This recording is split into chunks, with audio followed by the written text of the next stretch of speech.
40ली मी, तरीही माझा फिटनेस आज 20 वर्षाच्या मुलीला लाजवेल असा आहे. नमस्कार, माझं नाव गीता सुनील मनसू. मी गेल्या 5 ते 6 वर्षापासून एक्सरसाइज करते, पण एक्सरसाइज मध्ये लागणाऱ्या टेक्निक्स माझ्याकडे अवेलेबल नव्हत्या. त्याच्यामुळे मी फिटनेस क्लासकडे वळण्याचा प्रयत्न केला. आता मी तुम्हाला सांगेल की व्यायाम करा आणि फिट राहा. जवळच माझ्या अक्षय सरांचा फिटनेस क्लास होता आणि तो मी जॉईन करण्याचा प्रयत्न केला. त्यामुळे माझ्यात भरपूर बदल झाला. वजन तर कमी झालंच माझं, पण मी त्यापेक्षा जास्त ऍक्टिव्ह झाले. वॉकिंग, रनिंग, ट्रेकिंग मी सहज करू शकते.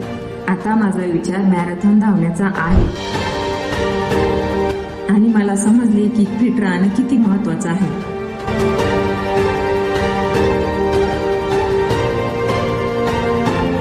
आमचा डान्स ड्रीम